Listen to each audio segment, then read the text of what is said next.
What is up, bros? Me, Josh here. In today's video, we are going over the new Italian battleship coming to World of Warships, and that is the Roma. And this is going to be the second Italian battleship coming to World of Warships. Keep in mind, still work in progress, so things are subject to change. I don't think too much is going to change with this ship overall. I think it's pretty good where it is. It's not extremely OP here, it's not extremely OP there. It's just a very, very fun ship, and Wargaming is pumping out now their fourth. It'll be their fourth total. There's a couple still work in progress, or one's this and the cruiser, the tier 7 cruiser, still work in progress. This is gonna be the fourth Italian ship, second battleship, and in my opinion, the battleships are just nailing it. First of all, they are absolutely gorgeous. I think these are some of the best looking ships in the game. Absolutely gorgeous. The ship itself, the camo is awesome. Italian battleships are amazing. Looking cosmetically, and the ships play very well. If you guys haven't played the tier 5 Giulio Caesar, it's an amazing tier 5 battleship, and that kind of plays a bit more like a extremely accurate sniper, kind of, because it doesn't really tank that well. This, however, on the other hand, is extremely armored, isn't quite as a sniper, but still tons and tons of fun to be had with the ship. One of my favorite tier 8s to play right now, and absolutely loving it. But still, work in progress, so things could change. Let's dive into it with what this ship brings. So hit points 65,400, very, very good for this tier compared to, let's say, like the Tirpitz, which is going to be just a little bit higher, almost 70k. North Carolina at 66, so you're right there. You're pretty damn competitive at 65.4. Torpedo protection 40%, very, very, very high, so it's pretty good for taking torps, because you will spend a lot of your time closer because of your lack of range at one of the shortest. They believe you tie the Monarch for the shortest range, 18.1, but 18.1 kilometer range. Main battery 30 seconds. It feels like when you play this ship that it shoots faster than that. I don't know why. It just feels like you shoot faster than that. The turrets on this thing are extremely fast at almost 27 seconds. Comparing that, let's just say, to the North Carolina at 45 seconds. So they turn extremely fast for a battleship. But one of the major things to do on this is the armor. I kind of skipped over that just for a second. One of the strongest Citadel armors out of any tier 8 battleship. The only one that's going to be thicker is actually the Monarch. Now, of course, the Tirpitz and the Bismarck have their turtleback armor, but so it plays very similar to the Monarch. I wasn't really getting Citadel that much, but I would take some pretty heavy damage, but I was able to bounce Yamato shells if I was angled. There was a game where I was angled kind of like this, turrets pointing back at the Yamato, and I was bouncing everything. Now, when he started aiming at my superstructure, I was taking some damage, but still, I was bouncing Yamato shells, the Lol Pen Yamato. So the armor is extremely thick on the side, and you can definitely use that to your advantage, angling in and being very, very effective at tanking. So extremely armored, one of the most armored at tier 8. Secondaries on this are going to be all right, 6 kilometers. You could probably spec this thing out for 7.2. Don't really know why you would do that. Its secondaries are decent, but nothing crazy. It's not like a Turp, it's not like a Bismarck, so you are going to lose those fights to those, but still, it's not bad. And that's kind of what this ship is. It's pretty good at everything, honestly. It's a pretty good ship at everything, and that's why I really like it. AA defense, AA is pretty solid, 81 rating. Your damage at almost 6 kilometers, you're getting pumping out some pretty good DPS, so your long range AA is pretty solid. Mid range to short range is kind of meh, but your long range is pretty damn good. And that is with the module for the extra range and with an AFT captain. So you are going to get a little bit of that. You could spec this thing out for some higher AA, especially because how many CVs are out there. Wouldn't be the worst thing in the world. But this thing is definitely going to chunk out some planes in the sky. You're not going to be getting any clear skies like you would in Alabama or NorCal, or you're probably even the Key, but you will definitely knock some out of the air for sure, as you would, let's say, like an AA Tirpitz or something like that. Probably a little better than the AA Tirpitz. Maneuverability, this thing is kind of a sneaky little speedboat, almost 32 knots, which is pretty good. Rudder shift at 12.5 seconds, which is very, very solid, and turning radius of 810 meters. Just trying to compare that to like the North Cal. The rudder shift is much slower, although it can turn quicker, but you can turn in smaller turning radius, but the rudder shift is pretty solid comparing it to, let's say, again, the Tirpitz. You're even faster than the Tirpitz. So Roma is a nice agile ship with one of the lowest detections at this tier. I think the Monarch is the only one that out detects this. 11.2 with a concealment captain and the module.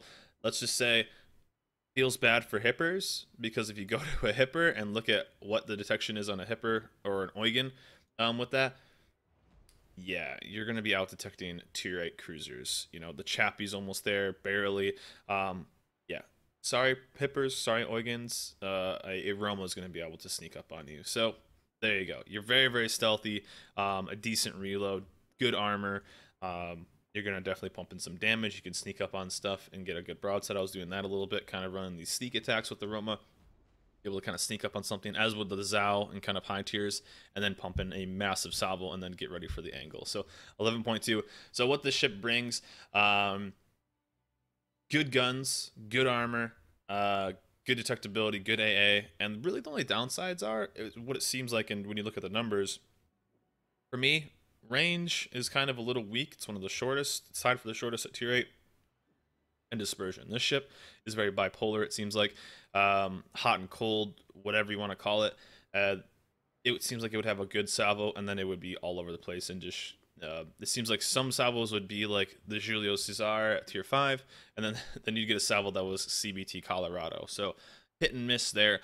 Overall, though, the ship kind of, it was like almost, it seemed like it was almost hard to not get 100,000 damage in this ship. So I'm really, really liking this ship. Looking forward to it going live. And I think it's going to be very, very popular when it comes to, just play in general, as well as tier 8 being a very popular tier for ranked battles and, competitive play and stuff like that. So this ship could potentially bring some fun, unique play to both competitive and ranked and stuff like that. So I'm into some gameplay. I'll kind of show you guys how I played it and how to be relatively successful doing damage in it.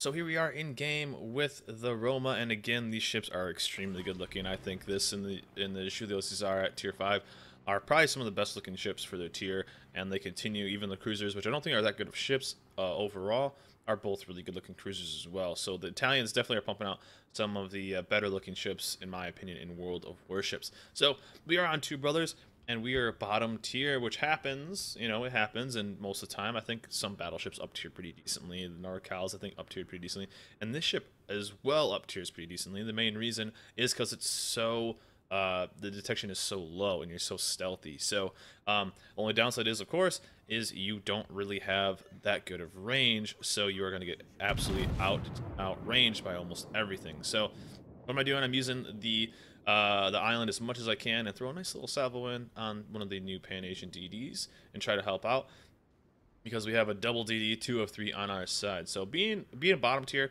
it definitely does happen a lot. It's one of the major downsides of tier 8, because you do get up tiered so much. And I found that even playing this ship against and our Shimmer right here is going to be a typical Shimmer, where he is going to sit broadside in smoke, launch torps, and if he misses, he's now just going to die. So RIP Shimikaze, you will be, luckily he wasn't first blood, so you got that going, but he's just going to sit and smoke. I don't think he shot his guns at all. So, oh, there you go. One last salvo before he goes down. And who needs a tier 10 destroyer in game anyway? So, GG's to him. But yeah, I found, even when I was bottom tier with this ship, I wasn't really feeling like I was bottom tier, if that makes any sense. I felt like this ship did compete pretty well at top tier. I really did. I had fun playing this ship, and maybe it's just because it was a new ship that it felt like this, but I did enjoy this ship, and I thought it played very, very well even against tier 10. So right now, since we did lose that ship, we have 2 DDs over here, and it is basically us. Although the kit is very good, it's not a very good torping ship, so I need to make the escape. And we have 3 battleships and a bunch of help kind of barreling on us. So I'm going to use my detection, make this turn, hopefully not take too much damage, and we will keep moving and start moving out some damage on these guys. So as you can see right there, that's a good, accurate salvo. That doesn't happen all the time with the Roma. It happens sometimes, but it does not happen all the time with the Roma. It's kind of, like I said, hit and miss with the dispersion, which is one of the downsides.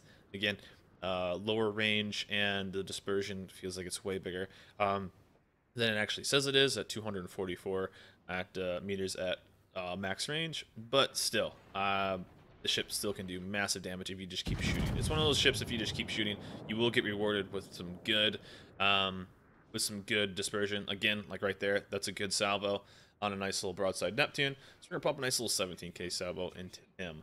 But we're gonna start getting into kind of a defensive set, and I'm gonna try, if I can, which this ship does very well because of how stealthy it is, I'm gonna try to use, if I can stop going all over the place, use this island to potentially help out. So we're gonna lose our USS Kid right here, but it's all right. We're gonna try pumping some damage on one of these DDs since we did take out that Fletcher. So only one on this left on this this side. It is one of the new Pan Asian. Yeah, put a nice little salvo into him. 5 overpen, so he's definitely hurting. And we can start working on these guys a bit more broad. So, but yeah, I'm trying to use this because he can't spot me even if I shoot that Neptune at 18.6. So I'm gonna try to use that island as I can to just kind of stealth fire, especially if that DD dies. So I'm just trying to get into position here a little bit and get into a defensive spot. Since we're kind of even on this side, we've lost 3, they've lost 3, although 2 of our 3 are destroyers, and they're both on this side. And our side on the other is kind of basically even. So again, has great armor, so I'm using that as I can. That massive 370, I think it's 370. I was just there, 375 millimeter armor. There's the Huang Hang right there. I just murdered that, by the way. The Pan Asian DD right there. So I was thinking of the tier 10, and that's only the tier 8. Right there, so we didn't take him out, but really using the armor as much as you can and being stealthy. So again, I'm still trying to move up. I have that island between me and the destroyer. So if I just move up a little bit more, these guys, I'll be able to actually stealth fire on these guys and in a really good defensive spot. That's what I'm trying to do right now. But no, this is a really competitive tier at tier 8. You have the Tirpitz, you have the NorCal, you have the Alabama, you have the Massachusetts, which is going to be coming out at some point, however they end up releasing that ship. But you have a lot. You have the Key. You have a very competitive tier. Ranked tends to be tier 8. It's been tier 8 about a third of the time. So you have a lot of ships in this tier that are very competitive, and it's a very fun tier too. It's a big tier. It's a big money making tier for wargaming. So you have that. You have a lot of good ships in that tier. Plus, you have a lot of very good ships and a lot of good credit making ships and a lot of good XP making ships. And if you definitely aren't like a cruiser, because you know who knows if they'll ever sell the Caesar again because it's so strong. You kind of have to start thinking about that a little bit too. Is if they'll ever start selling some of those ships again. Like the Nikolai and stuff like that, these ships that are kind of low tier and very strong, you gotta wonder if they'll ever sell them again. So this is definitely a good trainer for maybe an upcoming Italian battleship line, even upcoming cruiser line. So there's a lot of upside for this ship, and just being a good credit maker for a high tier ship is also good as well. So, and I feel like this ship is a lot more forgiving when you kind of people say what's a good ship to pick up. You know, what's a good premium to pick up for my first tier 8. This is something that I think is pretty good because of how kind of forgiving it is. It's very stealthy. You know, the Tirpitz is kind of lull. You can just go forward and let the secondaries do everything. But this, it's very forgiving. You know, even if you're selling broadside, with how strong the armor is, you will take some high alpha damage, but you're not going to really get citadeled like you would, let's say, the Alabama or, you know, Massachusetts if it does come out, and blah blah blah. So you do kind of have that ability. So I don't know if I take the blind shot on that or not. I think right now it's just better to take the guaranteed damage on, let's say, like a Key or something like that. Yeah, broadside Key, I'm not going to pass that up. But no, this is a really good tier and a really kind of competitive tier. And that's kind of the dispersion I'm talking about right there. So even though we do get Citadel, nice little 20k salvo, you're not shooting, you know, pristine lasers on these guys. So you will get the good salvos, you get the bad salvos, it's just part of the ship. But it does, to me, it seems like it has a faster reload than 30 when I play it. I feel like this ship shoots very fast. Yeah, overall, I feel like this is just a really good ship for this tier. It's a fun ship. It's probably the most fun I've had in a while, and it's one of my most anticipated premiums to come out in World of Warships in a while. So it's a nice little Citadel right there. So you're chunking. We're at 120k already, and we're only, what, 9 some minutes into the game. So yeah, just keep shooting with this ship. You're gonna do lots of damage. So 120k, so not too bad. And we're kind of starting to pull this game a little back. We are down on destroyers, which is one of the bad part. But this is when our GK on the other side starts going Hulk mode. If there's anything like that that can carry late game, it's going to be a GK for sure. Secondaries, sonar, relatively fast reload, and I think we're going to snag that little Neptune right there. There we go. Down goes the Neptune. So we're going to start, since we were tier 8, we had to be a little bit more careful, but we are going to start working it. So as you can see, the kill feed is going to start lighting up with GK, GK, GK, because he goes absolutely ham at the rest of this game. So he helped carry that side, so props to that guy. It's always good getting a tier 10 battleship, because they seem to just die all the time. With recently, battleships have been pretty brutal, especially when that USN battleship line came out.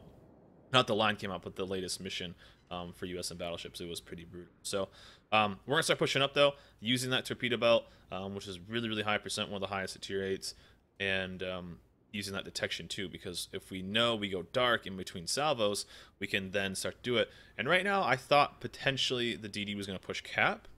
So as you can see right here, I almost intentionally beach, and I got really lucky. So he ended up being right there. So one of the things I love to use when I am playing a battleship and trying to avoid torps is using islands and stuff like this, because even though the line is right here, of course, for the graphics, there is what I call quote-unquote invisible beaches. I always made the joke, the invisible turtles hanging out there, sandbars, whatever you want to call them, but they will actually, even if it, let's say it goes right here, it'll still knock out the torp. So even though the land is right there, we've all gotten beached before on stuff like right there, I'm running into an invisible wall. So using those islands as much as you can, and to kind of keep you safe from torpedoes. So we ended up dodging all those torps, which those are deep water torps, so those are not friendly. And we're basically just gonna start pushing. A lot of people are really scared of pushing destroyers, and you know, they have the right for that, because you know, torps do damage, torps hurt, but you can't be super scared, especially when we're trying to make an effort, especially when those guys are running. So he didn't have a torp reload right now because he just launched this, so I'm gonna start making a move, and I'm gonna start using this smoke in front of me, and I'm gonna start using this island to kind of get some information. So the only thing that's gonna keep spotting me right here, and I knew if I got spotted before I shot that the DD was off to my left, because my detection, remember, is 11.2. So I'm going to shoot that with a perfect little Roma salvo right there, booming some damage on that Tirpitz. Of course, we only get 7,500, feels bad. But right now I'm trying to get information on where this destroyer is. He's either going to, one, round out, start getting towards us. So again, that gives us a lot of information. I'm still at my penalty of 18.1. Well, actually, I'm back down to 11.2. So he's not over here because I'd be spotted. He's not in front of me now. So either he's on the other side of this island, which is perfectly blocking us, or he has rotated all the way back around that corner. So right there, our Mogami shoots. He's trying to see if he gets detected. That's a nice little trick right there, too. If your detection range, if you don't get spotted, that means, of course, nothing's in your range because you go to the maximum of your range. So we know we can just push right there. He didn't get detected. We're throwing planes up in the air. And so we imagine that he is going to push back towards the cap and help with the GK that's over there. And, of course, boom, there we go. We see the smoke right there. So we know he rotated all the way back. He's sitting in smoke. We can then just push towards it. Again, our GK, props to that dude. He played insane Mustang 06. Putting on the carry pants at tier 10. I love it, man. 5 kills just the Kraken, heavily deserved. Held down an entire side by himself, basically late game, and avoids all the torps from Mishima as well as all the torps from the tier 8 Pan-Asian DD. So all in all, guys, the Roma is insanely good. I think it will get released like this. It doesn't jump out to me like something like maybe the T61 that might need to get changed a little bit. But the Roma is good. I'm excited for it. I think it's going to get launched kind of like this. I think basically you can ship it. As you can see, compliment him. GG's to our GK. And down goes the tier 8. So that is it for me, guys. This is the video on the Roma. Remember, work in progress. Remember to like, subscribe. I'll see you guys next time.